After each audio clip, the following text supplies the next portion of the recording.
안녕하세요. 전기기능사 시험. 이게 혼자 공부하시려면 좀 막막하시죠? 특히 이론이 워낙 방대하니까요. 그래서 오늘은 저희가 좀 특별한 시간을 마련했습니다. 여러분이 공유해주신 그 네이버 블로그 전기기능사 AI 학습 노트 있잖아요. 거기 CO, 전자력과 전자유도 포스팅 내용을 가지고 한번 제대로 심층 분석을 해보려고 해요. 시험에 자주 나오는 핵심들만 쏙쏙 뽑아드릴게요. 네, 반갑습니다. 이번 시간은 그 전기기능사 시험에서 정말 중요한 부분이죠. 전자력. 이 부분에 좀 집중을 해볼까 합니다. 블로그 내용을 바탕으로 해서요. 플레밍의 왼손 법칙 같은 아주 기본적인 것부터 시작해서요. 저기 평행도선 사이에 작용하는 힘까지 시험 합격에 꼭 필요한 그런 핵심 원리들을 확실하게 잡는 걸 목표로 하겠습니다. 이게 그냥 공식만 외우면 좀 힘들거든요. 왜 중요하고 또 문제가 어떻게 나오는지 그 맥락을 좀 짚어드릴게요. 그럼 공부가 좀 더 쉬워지실 겁니다. 좋습니다. 그럼 이제 본격적으로 한번 들어가 볼까요? 전기기능사 합격을 위한 핵심 지식 탐구, 전기기능사 AI 학습 노트 블로그 한 페이지씩 넘겨보겠습니다. 자, 블로그 딱 펴니까 제일 먼저 나오는 게 플레밍의 왼손 법칙이네요. 부제가 전동기의 회전 방향을 결정한다 이렇게 돼 있고요. 그 왼손으로 이렇게 엄지, 검지, 중지 딱 펴는 거 있잖아요. 직각으로. 이거 다들 아실 텐데 이게 그냥 손 모양만 따라하는 게 아닐 거 아니에요. 각 손가락이 정확히 뭘 뜻하는 거죠? 네, 아주 좋은 질문으로 시작하셨어요. 이 플레밍의 왼손 법칙은요, 전기기기 원리 이해의 정말 첫 단추라고 할 수 있거든요.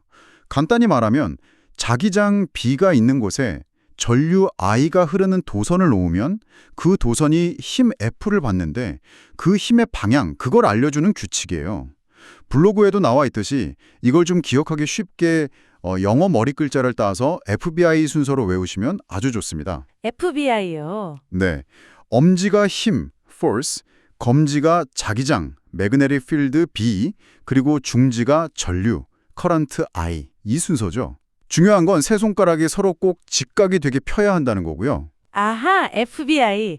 힘, 자기장, 전류. 야, 이렇게 순서대로 외우니까 확 들어오는데요. 혼자 공부할 때는 이런 팁이 진짜 필요하거든요. 그럼 우리가 쓰는 그 모터 있잖아요. 전동기.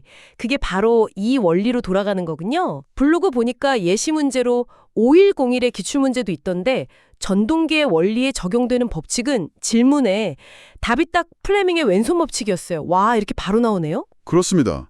전동기라는 게 결국 자기장 안에서 코일에 전류 흘려서 회전력을 얻는 거잖아요. 그러니까 이 FBI 법칙이 전동기 작동 원리의 그냥 핵심인 거죠. 그래서 전동기 원리 묻는 문제는 그냥 플레밍 왼손 법칙 문제다. 이렇게 생각하셔도 무방합니다. 여기서 이제 수험생분들이 많이 헷갈리는 게 그 손가락이랑 물리량 매칭하는 거 아니면 방향 잡는 거 이런 걸 실수하기 쉬워요.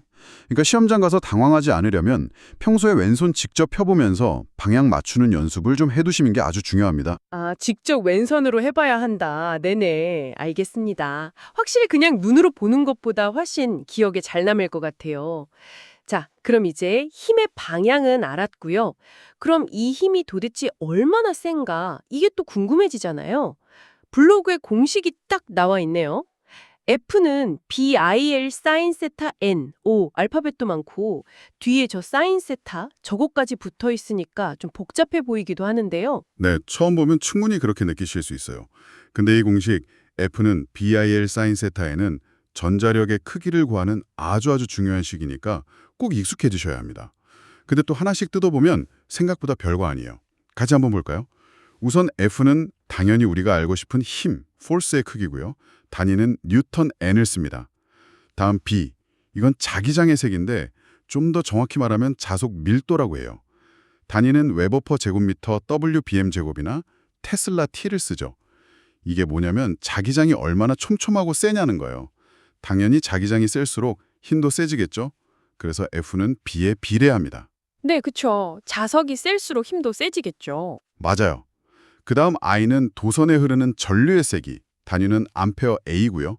이것도 전류가 많이 흐를수록 힘이 커지겠죠? 그래서 F는 I에도 비례해요. 이것도 뭐 당연하죠? 네, 직관적이네요. 그리고 L은 자기장 안에 있는 도선의 길이에요. 미터 M 단위고요. 자기장 영향을 받는 도선 길이가 길수록 힘을 더 많이 받을 테니까 F는 L에도 비례합니다. 그러니까 B, I, L 이 세 개가 클수록 힘 F는 커지는 거예요. 간단하죠? 네, 거기까진 알겠어요. BIL 곱하면 된다. 근데 마지막에 그 사인 세타 이건 뭔가요? 아, 이게 또 중요합니다. 여기서 세타는 자기장 B의 방향하고 전류 I가 흐르는 도선의 방향, 이 두 방향이 이루는 각도예요. 이게 왜 중요하냐면 자기장하고 전류가 어떤 각도로 만나느냐에 따라서 도선이 받는 힘의 크기가 달라지거든요. 여기서 제일 중요한 거, 딱 두 개만 기억하세요. 두 방향이 서로 수직일 때, 즉 90도일 때, 사인 90도는 1이거든요.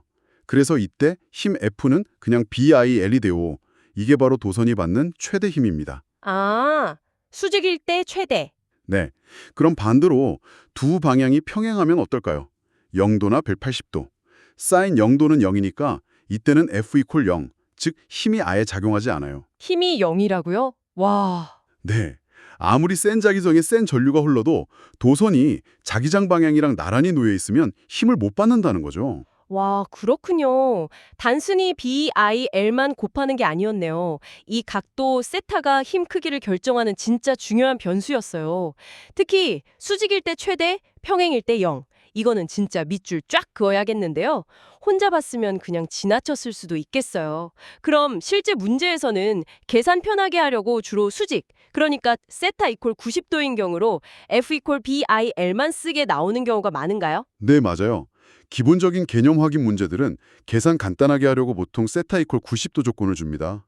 그래서 F 이퀄 BIL로 풀리는 경우가 많죠. 그런데 그렇다고 방심하면 안 돼요. 출제자가 마음먹고 난이도를 좀 올리겠다 싶으면 바로 이 사인 세타 부분을 건드릴 수 있거든요. 아, 역시. 네, 예를 들어 각도를 30도나 60도로 준다거나 아니면 힘이 최대가 되는 조건 또는 최소 0이 되는 조건을 말로 풀어서 물어볼 수도 있어요. 그러니까 F는 BIL만 달랑 외우는 것보다는 사인 세타가 왜 붙었는지, 즉 자기장 방향과 전류 방향 벡터가 얼마나 잘 상호작용하는지를 나타내는 거구나. 이렇게 원리를 이해하는 게 훨씬 중요합니다. 특히 힘이 최대, 수직일 때랑 0, 평행일 때 조건은 객관식 보기나 함정으로 진짜 자주 나오니까 꼭 기억해 두셔야 합니다. 아, 원리 이해가 중요하다는 말씀 명심하겠습니다. 각도 세타의 의미 절대 놓치지 않겠습니다. 자, 그럼 블로그 다음 내용으로 넘어가 볼게요. 평행 도체 사이에 작용하는 힘이라는 주제가 있네요. 이건 전선 두 가닥이 이렇게 나란히 있으면 서로 밀거나 당긴다는 그런 이야기 같은데 이것도 방금 배운 플레밍 왼손 법칙이나 그 F는 BIL 사인 세타랑 관련이 있는 건가요? 네, 아주 밀접한 관련이 있죠. 이것도 전자력의 되게 중요한 응용 사례 중 하나예요. 원리는 생각보다 간단해요. 아까 도선에 전류가 흐르면 그 주변에 뭐가 생긴다고 했죠? 자기장, 비어. 그렇죠. 자기장이 생겨요. 그럼 평행하게 놓인 두 도선 A랑 B가 있다고 한번 생각해 보세요.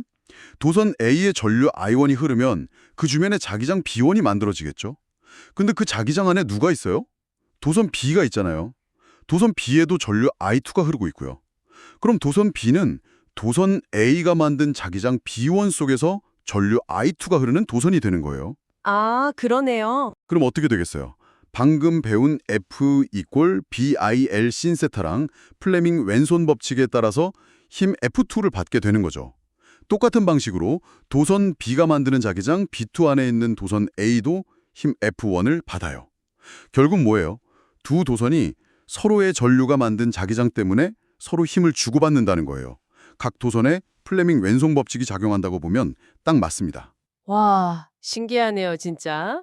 전류 흐르는 도선 하나하나가 서로한테는 자석 같은 역할을 한다는 거잖아요.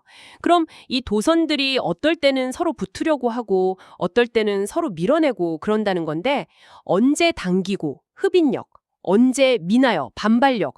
블로그에서도 전류 방향이 핵심이라고 딱 강조해놨던데요. 네, 정확히 보셨어요. 이 현상의 열쇠는 바로 각 도선에 흐르는 전류의 방향입니다. 블록에 아주 잘 정리되어 있죠. 두 도선에 흐르는 전류 방향이 같을 때, 그러니까 나란히 같은 쪽으로 흐를 때는요. 서로 끌어당기는 힘, 흡인력이 작용해요. 서로 친하다고 생각하시면 돼요. 아, 같으면 친하다, 흡인력. 네. 반대로 전류 방향이 반대일 때, 그러니까 하나는 위로, 하나는 아래로 흐른다거나 할 때는 서로 밀어내는 힘, 반발력이 작용합니다. 서로 밀어낸다, 이렇게요. 반대면 밀어낸다, 반발력. 맞습니다. 이 같으면 흡인력, 다르면 반발력, 이거요. 전기기능사 시험에 정말 자주 나오는 단골손님입니다. 객관식 문제로 그냥 전류 방향 같은 두 도선 사이에 무슨 힘? 이렇게 직접 물어보기도 하고요. 여러 상황 주고 힘 방향 고르라는 문제도 나올 수 있어요. 그러니까 이번 무조건 외우셔야 합니다. 같으면 당기고 다르면 민다. 이거 뭔가 입에 착착 붙는데요. 외우기 쉽겠어요. 그럼 이 힘의 크기는요. 이것도 당연히 계산할 수 있겠죠? 얼마나 세게 밀고 당기는지. 블로그에는 구체적인 공식은 없는 것 같던데 어떤 것들이 이 힘의 크기를 결정하나요? 네, 힘의 크기를 결정하는 요인들도 알아두셔야죠. 블로그 원문에는 수식이 딱 나와 있지는 않지만 그 관계를 아는 게 중요해요. 두 평행 도선이 서로 알밑겨 떨어져 있고 각각 I1, I2 암페어 전류가 흐른다고 할 때요. 이 두 도선 사이에 작용하는 힘, 보통 도선 1m당 작용하는 힘으로 나타내는데 이 힘의 크기는요. 첫째, 각 도선에 흐르는 전류의 곱, I1 곱하기 I2에 비례합니다. 그러니까 전류가 둘 다 세면 힘이 확 커지는 거죠. 전류 곱의 비례? 네. 둘째, 두 도선 사이의 거리, R에는 반비례합니다. 즉, 가까이 붙어 있을수록 힘이 세고 멀리 떨어질수록 약해진다는 뜻이에요. 아, 거리에는 반비례. 가까울수록 세군요. 네, 그래서 시험에서는 단순히 흡인력이냐 반발력이냐만 묻는 게 아니라 전류 I1, I2 값이나 거리 R 값을 바꾸면서 힘이 몇 배가 되는지 계산하거나 비교하는 문제가 나올 수 있어요. 전류 곱의 비례, 거리에는 반비례. 이 관계 꼭 기억해 두셔야 합니다. 예를 들어 전류를 2배로 하면 힘은 4배, 2 곱하기 2니까 거리를 2배로 늘리면 힘은 2분의 1배가 되는 거죠. 거리에는 반비례니까요. 네, 2분의 1배. 이 관계를 정확히 아는 게 중요합니다. 알겠습니다. 전류 방향 보고 힘 종류, 같으면 당기고 다르면 밀고 판단하고 힘 크기는 전류 곱셈 비례, 거리엔 반비례 이렇게 정리하면 평행 도선 사이 힘 문제도 이제 좀 자신감이 생기네요. 자, 오늘 전기기능사 AI 학습 노트 블로그라는 좋은 길잡이 덕분에 전자력의 핵심 개념들을 쭉 한번 훑어봤습니다. 플레밍 왼손 법칙, 그 F, B, I 이걸로 힘 방향 찾고요. F는 BIL 사이데타 공식으로 크기 계산하는 원리, 특히 그 사인 세타의 의미가 중요했죠. 그리고 마지막으로 평행 도선끼리 왜 밀고 당기는지, 그 이유, 같으면 흡인력, 다르면 반발력까지. 혼자 공부할 때 좀 헷갈렸던 부분들이 조금은 선명해지셨기를 바랍니다. 네, 오늘 저희가 다룬 내용들 플레밍 왼손 법칙부터 전자력 크기 계산, 평행 도선 힘까지 전부 다 전동기 원리 이해나 관련 계산 문제 푸는데 정말 기본 중에 기본이 되는 것들이에요. 다시 한번 강조하지만 그냥 공식만 외우지 마시고요. 왜 그런 공식이 나왔는지, B나 I나 L, 세타, R 같은 값들이 변하면 왜 힘이 변하는지 그 물리적인 그림을 머릿속으로 한번 그려보시는 게 정말 중요해요. 예를 들어서 F는 BIL 사인 세타에서 왜 하필 사인 세타일까? 평행도선 힘은 왜 전류곱에 비례하고 거리엔 반비례할까? 이걸 옆 사람한테 설명할 수 있을 정도가 되면 내가 제대로 이해했구나 생각하시면 됩니다. 블로그 예시 문제처럼 배운 개념이 실제 시험에 어떻게 나오는지 꼭 연결해서 복습하시면 훨씬 더 효과가 좋을 겁니다. 맞아요. 내가 직접 설명할 수 있어야 진짜 아는 거죠. 오늘 저희랑 같이 본 내용들 꼭 잠깐이라도 시간 내셔서 플레밍 왼손 법칙은 FBI고 힘 크기는 BIL 그리고 각도 세타가 중요했지 평행도선은 전류 방향이 같으면 이렇게 혼잣말로라도 한번 정리해보세요. 자, 그럼 마지막으로요. 시험 공부를 살짝 넘어서서 여러분의 호기심을 좀 자극할 만한 질문 하나 던져볼게요. 오늘 우리가 배운 이 보이지 않는 힘, 전자력이요. 이게 그냥 시험 문제 풀고 전동기 돌리는 데만 쓰이는 게 아니라 우리 주변에 진짜 신기한 첨단 기술들을 가능하게 하는 열쇠하는 거. 예를 들면 그 자기 부상 열차 있잖아요. 그 무거운 기차가 어떻게 레일 위를 둥둥 떠서 달릴 수 있을까요? 또 우리가 매일 음악 듣는 스피커는요. 그 작은 전기 신호가 어떻게 공기를 막 울리는 소리로 바뀌는 걸까요? 여기에도 오늘 우리가 이야기 나눈 전자력의 원리가 아주 교묘하게 숨어 있답니다. 어떤 식으로 쓰이고 있을지 한번 상상해 보는 것도 재밌지 않을까요? 이런 호기심이 또 다음 공부할 힘을 줄 수도 있거든요. 그럼 오늘 저희의 심층 분석은 여기서 마무리하도록 하겠습니다. 다음 시간에도 여러분의 전기기능사 합격에 힘이 될 만한 알찬 내용으로 다시 찾아뵙겠습니다. 여러분의 그 뜨거운 도전 저희가 항상 응원하겠습니다.